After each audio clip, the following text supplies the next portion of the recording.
So besides radio-controlled airplanes, I have another money-sucking and time-sucking hobby. It is called slot car racing. This is 1/32nd scale. You may have raced these when you were a kid. Yes, I'm an older kid.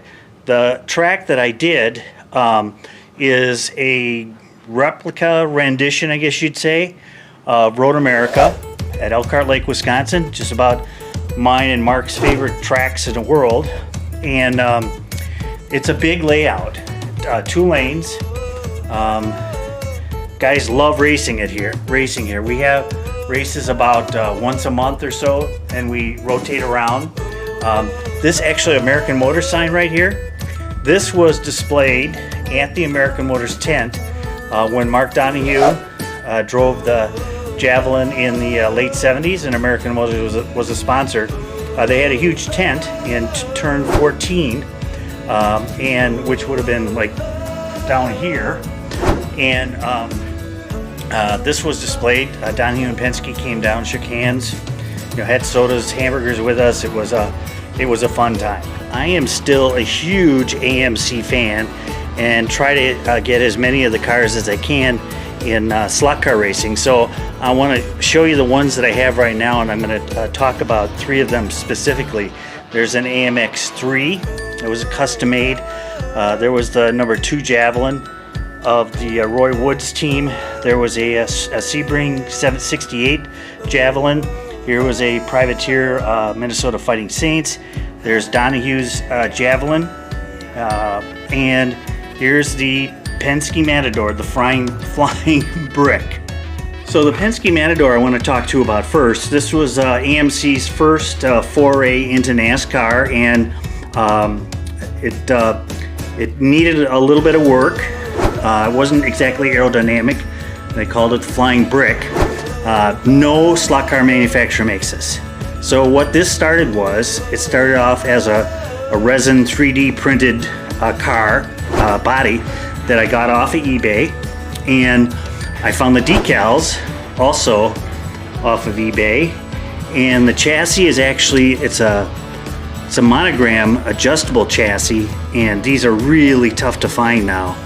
You can find them on the Chaparrals. I think they maybe are also on the Ferraris, I'm not sure. And then I used the hopped up motor in it, so I had to extend it. I had to make mounts for it. I had to lower the front tires because they were too high and the slot kept coming out. But otherwise, I have no interior in it. I may put an interior in it. I haven't decided yet. But otherwise, it runs pretty well.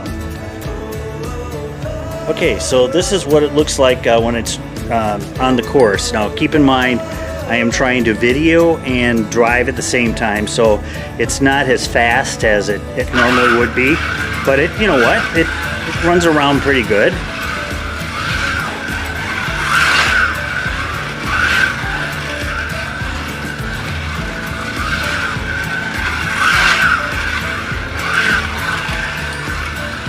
Whoops, yeah, it's a little heavy.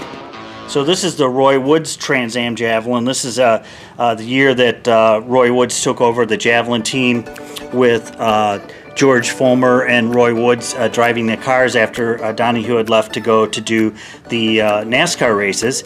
But this is a Scalextric car, so it came this way, and it runs really well, but they never came out with a number 2 car. The prices of the Trans-Am Javelins that Scalextric sells have gotten kind of goofy. You know, they're like 70, 75, 80 bucks right now. And so what I did was I bought the police state trooper one. I took the dome off the top, the little light thing, and repainted it red, white, and blue. And then the decals I got, again, off eBay. Didn't do the greatest job on the painting.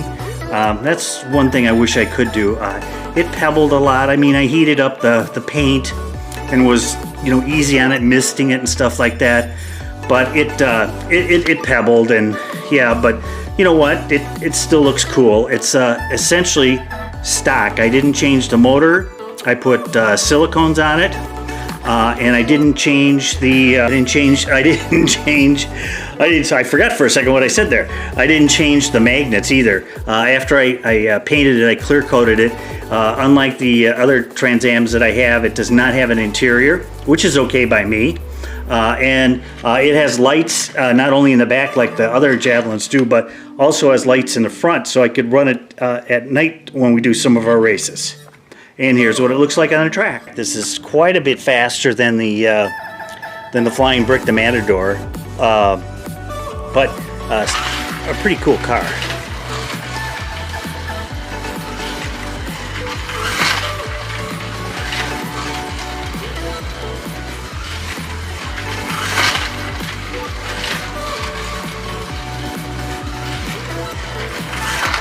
So this is the third AMC slot car I wanted to share with you today. This is the AMX3. This was a sports car that almost came to be for American Motors in 1970, except a lot of things the stars, the planets didn't align. But this was a really cool sports car. About a year or two ago, one of them went for sale at one of the auctions for $1 million because there were only a handful of them made. This is a Lexan body. Not the greatest paint job, but red, white, and blue. The decals, I think I got all over the place. I think I made the AMC logo. So this was a slotted chassis. Initially, it was on a Ferrari. So Ferrari gave its life for this. It's the stock motor, silicones on it, and I added a little bit of magnets. It runs okay, but not particularly fast.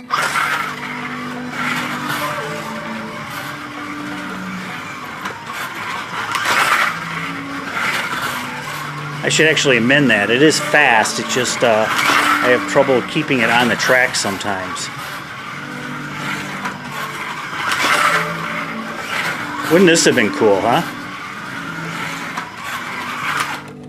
I am all about wacky, so next time I'll share development work on my Pacer and my Gremlin.